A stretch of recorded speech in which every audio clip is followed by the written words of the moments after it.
A gente começa falando do G20. Você estava acompanhando aí a reunião da cúpula que está acontecendo no Rio de Janeiro e ela foi encerrada hoje. Teve inclusive um pronunciamento agora há pouco do presidente Lula, já com divulgação da declaração final da Aliança Global contra a Fome, também divulgada ontem.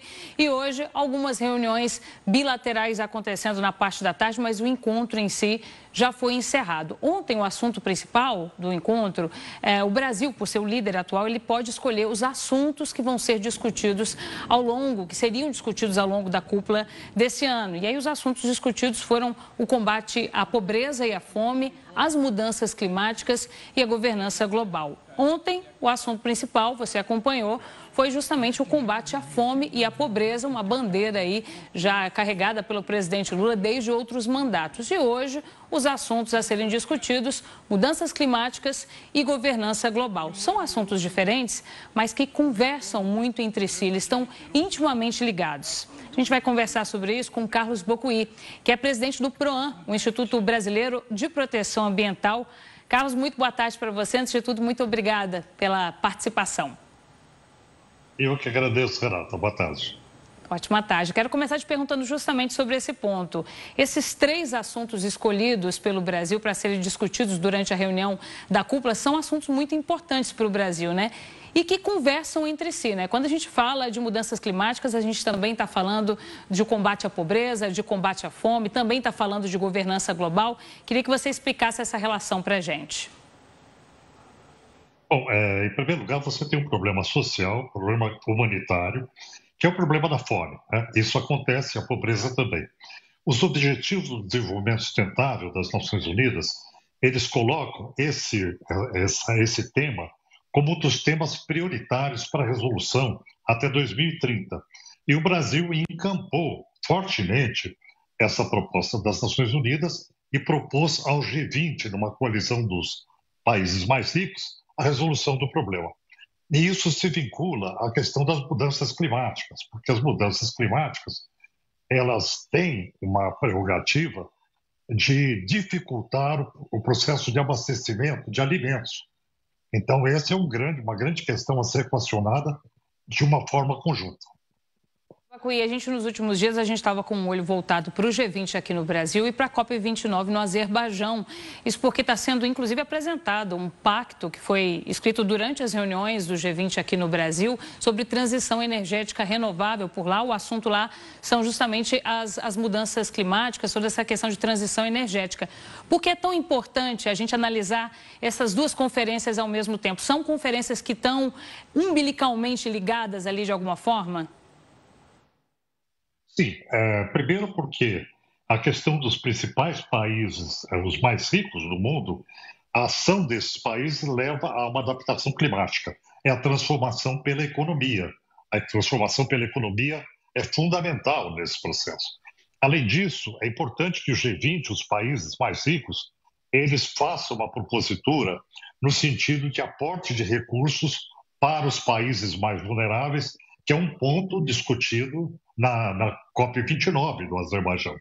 E o outro ponto é a questão do mercado de carbono e das metas a serem atingidas para cada país participante, membro das Nações Unidas. Então, as duas conferências, elas se conversam, porque são temas profundamente ligados a uma agenda de sustentabilidade global. Quero te ouvir, Bocuí, sobre a estratégia do Brasil no G20, porque a impressão que a gente tem é que ficaram algumas pontas soltas. Por exemplo, quando a gente fala sobre a extração de petróleo na margem equatorial, na foz do rio Amazonas, não é um pouco estranho, um pouco contraditório que o Brasil, se posicionando como uma liderança sobre as questões climáticas, uma liderança mundial, cobrando também essa redução das emissões de CO2 por parte de outros países também, ele aprove uma extração de petróleo, por exemplo, numa região sensível como essa? Você avalia que ficaram algumas pontas soltas, algumas divergências no discurso brasileiro com relação às questões ambientais? Olha, não tenha dúvida, nós temos um paradoxo, né, colocado na boca do governo. Primeiro, você tem um discurso para o mundo voltado à sustentabilidade e à energia limpa. Por outro lado, existe um planejamento econômico no Brasil de um aporte maciço de investimento para petróleo e gás, né? E isso é completamente contraditório ao discurso de sustentabilidade. Na questão do gás, especificamente, é uma extração por fracking, que é fraturamento hidráulico, e trazido para o Brasil a partir da Argentina, de uma região onde povos indígenas ainda habitam, estão sendo impactados por essa extração. Não é? Então, existe uma incongruência nesses discursos e o Brasil precisa saber qual é realmente o seu discurso. Nós vamos ter que afinar esse discurso de acordo com a bússola da sustentabilidade, com a ótica do desenvolvimento sustentável. Não dá mais para falar de gás como sendo natural. Gás é metano, ele é altamente agressivo para as mudanças climáticas. Além disso, o aumento do Brasil na extração do petróleo representa um caminho errado, porque o mundo caminha no abandono dessa matriz. Então, os planos que estão se desenhando para uma extração de petróleo maciça ao longo dos próximos anos, isso vai diretamente contra a perspectiva da transição energética de fato. Então, é preciso fazer um discurso e é preciso que a prática seja a mesma. Se o Brasil não investir maciçamente em energias renováveis, e não está fazendo isso, a maioria dos investimentos são para combustíveis, o Brasil vai ficar atrasado nesse processo de transição. Tem uma outra questão também que é sobre o uso dos recursos do Fundo Amazônia, né? Que há indícios de que um percentual muito baixo está sendo usado de fato para serem direcionados para projetos na região. O senhor acredita que esteja havendo uma ineficiência por parte do governo na gestão desses recursos de alguma forma? Eu acho que o Fundo Amazônia ele é extremamente importante para a proteção da região. Né? Precisamos de dinheiro para proteger a Amazônia, precisamos. Porém, o caráter eletivo dos projetos precisa ser feito com participação social. Né?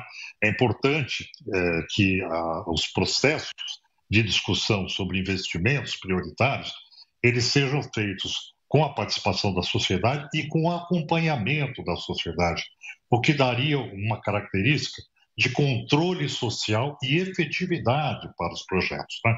Então, não só a escolha dos projetos, mas também o acompanhamento, isso deve ser aprimorado com a máxima transparência e participação social para que essas propostas elas sejam bem-sucedidas. E aí sim, o Brasil possa demonstrar para os países que estão aportando recursos que a nossa intenção é séria e ela vai dar bons resultados para a proteção e para a transformação, principalmente da economia na Amazônia para uma bioeconomia. Não é?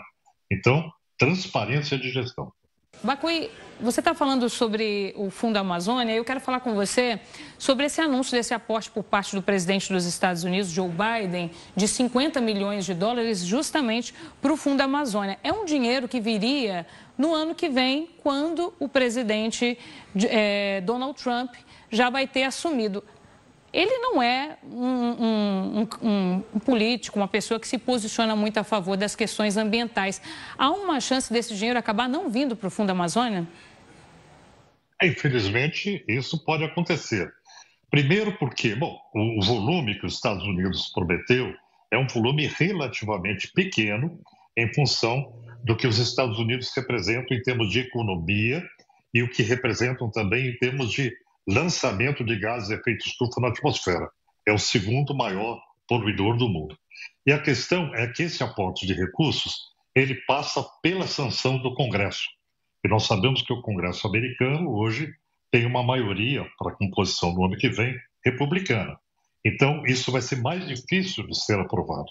Então, digamos, nós temos uma promessa de Joe Biden, e isso é uma promessa do governo atual dos Estados Unidos, porém, na prática, isso vai ter que passar por outras etapas que a gente não tem tanta segurança que isso possa vir realmente a acontecer. A gente viu a assinatura da Aliança Global contra a Fome, né? Um trabalho aí costurado pela diplomacia brasileira, que acabou conseguindo um consenso surpreendente. Até a Argentina mesmo, em cima da hora, acabou aderindo ali também, o que não estava previsto. E antes mesmo, também na declaração final do encontro, antes mesmo das reuniões de hoje, quando justamente o assunto mudanças climáticas estava previsto para ser debatido, o governo, né, a cúpula já divulgou o comunicado oficial, inclusive com algumas previsões, algumas metas previstas ali para as questões ambientais. O senhor avalia que foi um sucesso da diplomacia brasileira esse consenso ter sido conquistado? Ou o fato dele ter sido divulgado um pouquinho antes acaba atrapalhando que algumas questões sejam mais aprofundadas nas discussões hoje, com relação à pauta ambiental, com relação à taxação dos super ricos, por exemplo? Não fica um pouco a impressão, Bacui, com relação a alguns assuntos, a algumas discussões, que o acordo é feito, mas com aquela cara de depois a gente discute um pouco mais isso? Fica um pouco no ar alguns assuntos? Olha, todos esses acordos que são feitos entre países em convenções como essa, eles são, na verdade, uma carta de intenções, não é?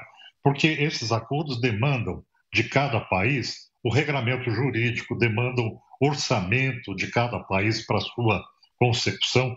Então, na verdade, nós temos uma diretriz, uma bússola que é colocada para orientar as políticas do grupo do G20, não é?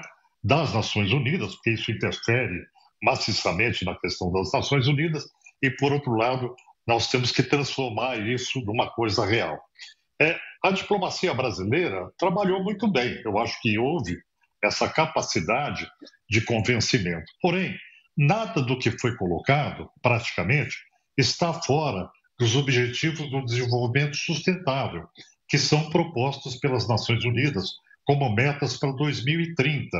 Inclusive a questão do combate à fome, à pobreza, à transição energética, tudo isso já está colocado no plano global. É uma espécie de reunião onde esses assuntos que são importantes, eles foram ratificados.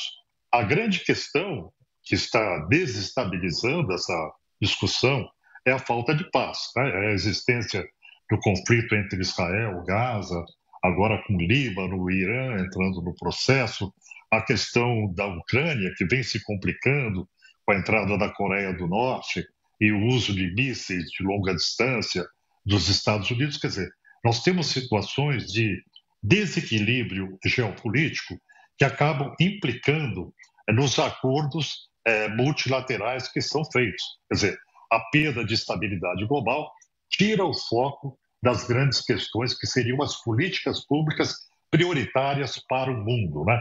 Eu queria ressaltar esse aspecto da falta de paz como elemento desestabilizador. E nós temos um outro elemento, que é o fato das conferências climáticas estarem sendo continuamente sediadas em petroestados, em países dependentes praticamente da economia do petróleo, né? O Egito, Emirados Árabes Unidos e agora Azerbaijão. Então, isso está se configurando num grande conflito de interesses. Esses dois recortes são praticamente o diferencial e é preciso corrigir isso com uma reforma das conferências climáticas, não é? Assim como é preciso reformar os organismos multilaterais para a questão da sustentabilidade.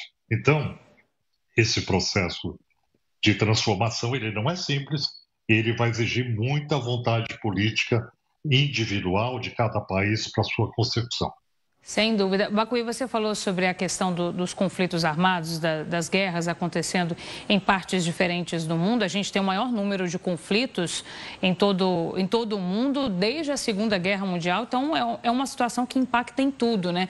Por exemplo, os deslocamentos forçados. A gente tem o mundo inteiro batendo números recordes de pessoas que precisam deixar suas casas, a região onde moram, por uma série de fatores. E aí tem dois pontos que eu acho que valem a pena a gente discutir um pouco mais aprofundadamente, que são as pessoas que deixam as suas casas por conta desses conflitos, por conta da violência, e muitas vezes elas acabam indo para regiões com menos condições, regiões que acabam sofrendo mais os impactos das mudanças climáticas. Então a gente tem essa relação direta aí do aumento da violência, desses conflitos armados, com também os impactos das mudanças climáticas, e a gente também tem os deslocamentos forçados que são provocados pelas mudanças climáticas, pelos desastres naturais que são uma consequência dessas mudanças. E aí tem toda uma questão de regramento jurídico internacional também, que acaba não sendo muito claro para essas situações. Queria que você explicasse um pouco toda a complexidade disso tudo e a relação entre esses pontos para a gente, por favor.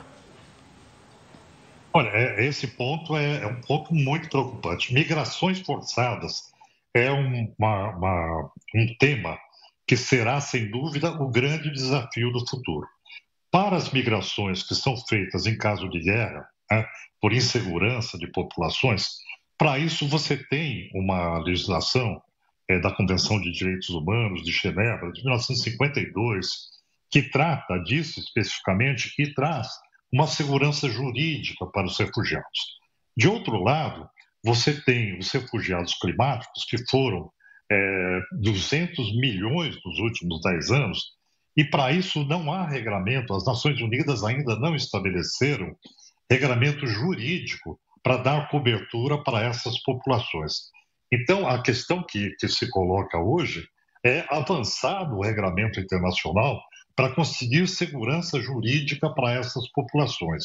Além disso, uma política global, né, de reassentamento para populações que são obrigadas a se deslocarem, de forma que elas tenham o conforto necessário, quer dizer, o direito humano que lhes assiste, né, o direito à qualidade de vida, e, por outro lado, elas não vão para regiões onde irão sobrecarregar os sistemas de saúde, os sistemas de empregabilidade, ou seja, você tem que ter um regramento para prevenir esses deslocamentos, né? Então, isso realmente é um desafio. Nós estamos trabalhando com uma carta em branco, ela vem sendo escrita de acordo com a necessidade. E antecipar um regramento das Nações Unidas para isso seria uma ótima decisão, porque ela, pelo menos, pavimentaria esse caminho para políticas públicas necessárias.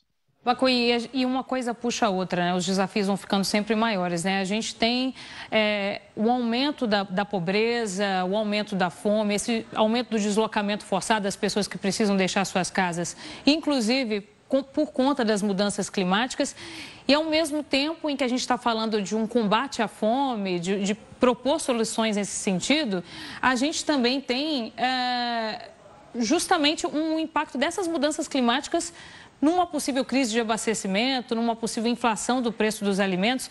Então, é tudo muito embolado e os desafios vão ficando cada vez maiores, não é?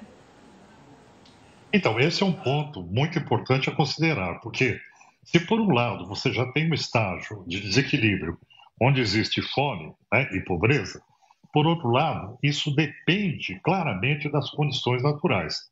Os processos de desertificação que vem ocorrendo, por exemplo, no sul do deserto do Saara, na África, no Nordeste brasileiro, aqui para nós, né? Os riscos de desertização do Centro-Oeste brasileiro também, que isso pode acontecer no futuro com alguma intensidade, tudo isso leva a uma quebra na produção de alimentos. Então, a grande equação que se coloca hoje é: o mundo vai caminhando para 10 bilhões de pessoas, né? Para dentro de algumas décadas. E aí a questão haverá capacidade natural de sustentação dessas populações? Hoje existe. Mas se você tiver um agravamento das condições climáticas, que levem à desertificação, à perda da segurança hídrica, não é? Aí haverá uma dificuldade para produção de alimentos para toda essa população. Então, quando nós falamos de pobreza e de combate à fome, nós temos que obrigatoriamente falar de pobreza irreversível, caso as condições naturais elas não sejam adequadas dentro de um curto espaço de tempo. Porque a meta de 1,5 grau, que era prevista no Acordo de Paris, para 2100, ela já está acontecendo praticamente hoje, né? Aí com 70 anos antes da data prevista. E a previsão é que nós podemos chegar a 3 graus. Isso alterará substancialmente a questão de produção de alimentos. Então, tratar de pobreza, tratar de fome, tratar de segurança alimentar, segurança hídrica são um tema só para um país que tenha uma perspectiva de ser um país com sustentabilidade. A gente está falando aqui de metas, a gente ouviu o presidente Lula falando, né, sobre as resoluções de uma redução das emissões de CO2 para 2030 e radical desmatamento até 2030. São metas críveis? E se sim, o que a gente tem que fazer? Eu já deveria estar fazendo para conseguir atingir uma meta dessa, porque 2030 está logo ali, né?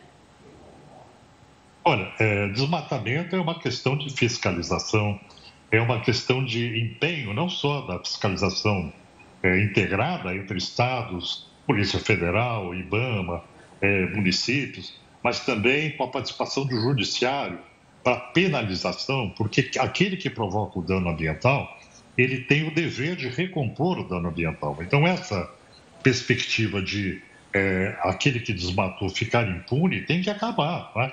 Nós temos que trabalhar de uma forma que o processo de fiscalização e da recuperação ambiental seja um processo único, que ele ande junto. Com relação à meta de emissão de gases de efeito estufa, o Brasil trocou um pouquinho as bolas, porque o Brasil fez uma promessa agora baseado na base de emissões de 2005. E isso daria até uma redução de 67% nas emissões com base em 2005. Porém, quando você coloca isso no plano que está sendo adotado pela maioria dos países, que é a redução das emissões a partir da base 2019, essa meta cai para 50%. Então, na verdade, o Brasil fez um jogo de números, né, que acabou possibilitando uma ambição maior. Mas, na verdade, no cômputo, ainda é modesta a contribuição brasileira, porque o Brasil está na lista dos maiores poluidores também. É bom a gente não esquecer que o desmatamento brasileiro, a questão do agronegócio, acabam implicando numa emissão muito forte do Brasil de gases de efeito estufa, né? Então, é muito bom que o governo faça os discursos de atingimento de metas e de contenção do desmatamento, mas é preciso que a gente tenha investimento, né? As verbas caíram para a contenção de incêndios, por exemplo, né? Então, tanto a parte operacional deve ser trabalhada pelo governo, como também os recursos financeiros destinados para essa finalidade, né? Sem recurso financeiro, você não consegue minimamente combater os incêndios, né? Que tem sido um grande problema do Brasil, não só na Amazônia, mas no Cerrado, na região do Centro-Oeste e outras regiões também. Dentro do que a gente viu que foi discutido no encontro do G20 aqui no Brasil, das resoluções que foram tomadas e pelas explicações que você está trazendo para a gente, acho que o principal desafio agora é alinhar o discurso à prática, de fato, né?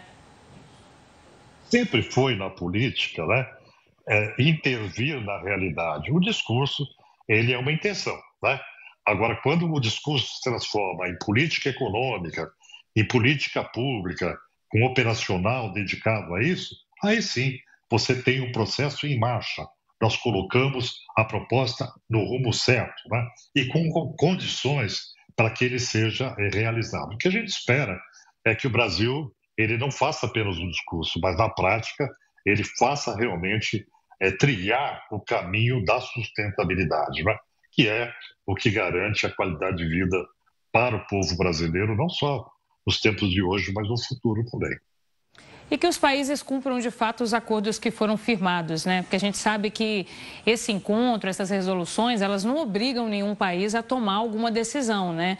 Então, no final das contas, é um acordo que é feito. Então, o que a gente espera é que os países de fato se comprometam com o que se propuseram a aceitar durante o encontro, né? Bacuí, quero te agradecer, viu, pela participação, por todos os esclarecimentos que você trouxe aqui pra gente. Muito obrigada e uma ótima tarde para você.